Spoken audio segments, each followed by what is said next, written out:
the holidays at the best of times can be really stressful for people. This year in particular, with social distancing creating an environment for increased loneliness, I know that it can be even more difficult to manage your emotions. We can't get together with friends and family like we previously could, and that can cause those feelings of loneliness. It can be unsettling.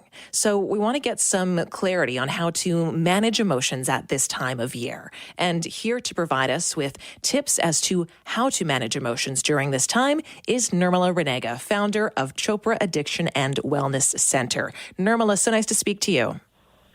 Good afternoon, Nikki. Thank you for having me, and Happy New Year's to you and to all of the listeners out there. Thank you. Now, I know that you have 7 steps on how to successfully manage emotions, and I would like to get through as many of those steps as we possibly can. What is number 1? The number 1 is take care of your body. I've been listening to just your show a little bit earlier. I know there's a lot of emotions running up for people, especially with all the changes that happened in the last 24 hours, and people are feeling quite anxious and stressed about all the changes. So this is where listen to your body and take care of your body. Restful sleep is always great, and we have New Year's Eve. People want to stay up and celebrate, and that's normal to do that.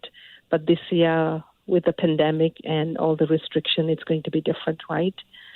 So sleep is important, exercise, movement, all those things are really important for your body. And your body actually talks to you, tells you to take a break, to take a pause.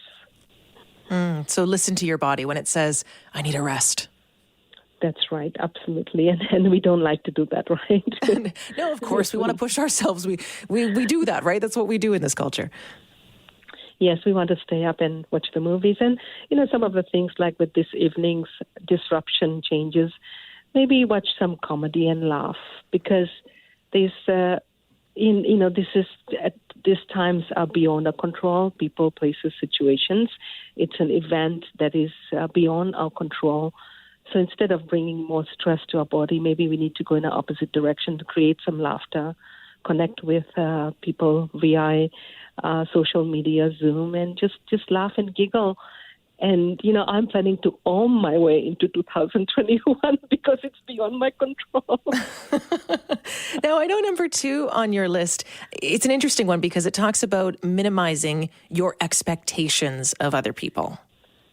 Of course. I mean, we as people have expectations from our family, friends, workers, our government. And when our needs and expectations are not met, we get disappointed.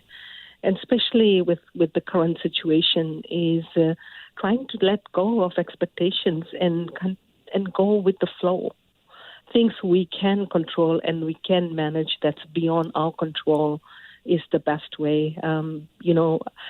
My advice to people is just let go this year. We just need to let go.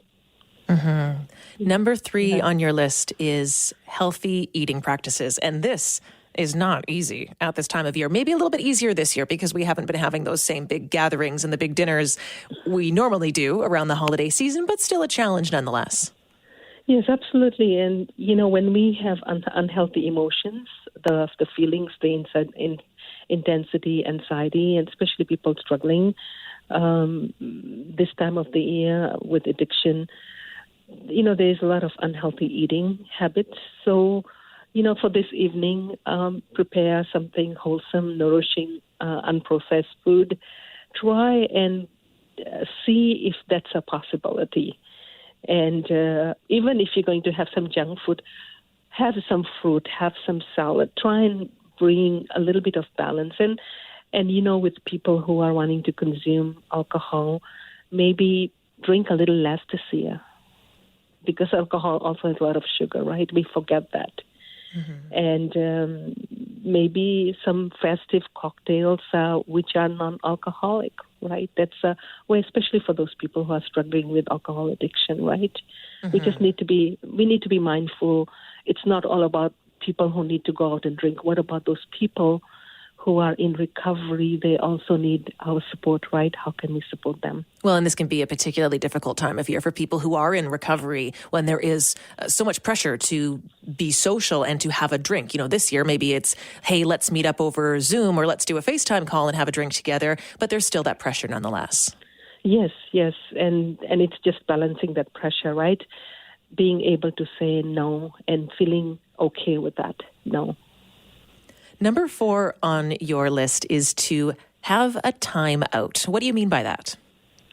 Well, what happens is, just for example, this evening, if you don't want to be going on that Zoom with the family or, there's a whole bunch of family meeting on Zoom and there's somebody there that you're feeling uncomfortable with and you don't want to be part of that, just take a time out.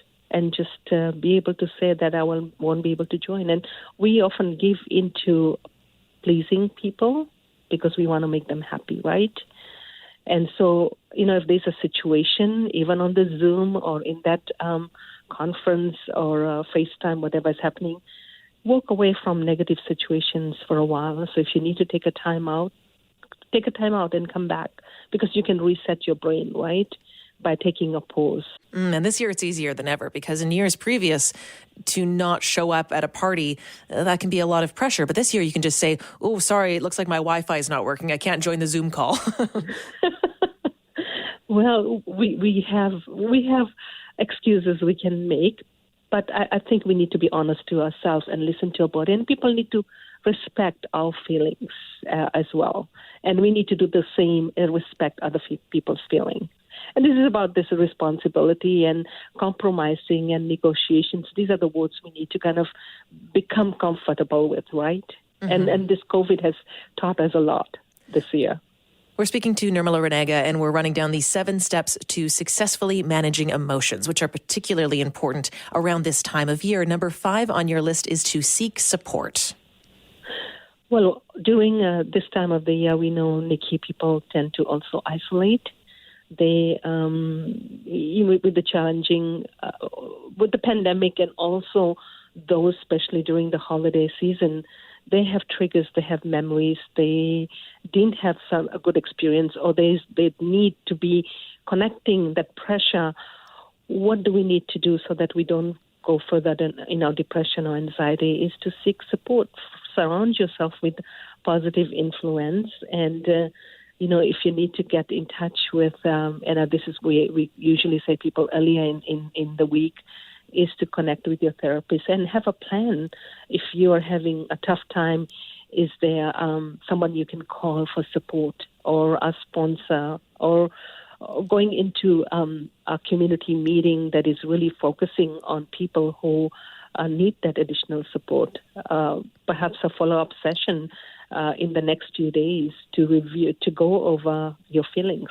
Mm-hmm. And for those who are doing okay, do reach out to those who may be struggling and suffering and provide them that love and compassion and kindness at this time of the year. A good reminder. Number 6 is to find a healthy balance, which I think that we've really discussed throughout this conversation. Like you said, if yes. you're going to be eating some unhealthy food, make sure you eat some healthy food as well. And number 7 on the list is to practice gratitude.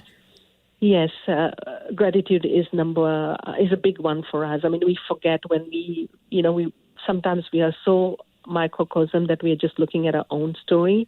Look at the bigger global picture. Look at how many, these people, thousands and thousands of people have died, right? And when we think about that, look at all those, the doctors, nurses, the grocery people who have showed up to work. Be there to support them. And there may be somebody in your family, your friend, who has showed up this past year on a level to support you when you were struggling as a family or when you're trying to support someone else. Even pets. I think pets actually are wonderful. I know that more and more people have been trying to get dogs into their house because of all this isolation, right? So, appreciate those little gifts in our lives. Sometimes we forget. I have an elderly dog. So, I find myself every day, I look at her and I go, I'm so grateful that you're still here because I know that she's getting older and she's just the sweetest thing in the world. So daily, my pet reminds me to practice gratitude. Nirmala, thank you so much for the conversation.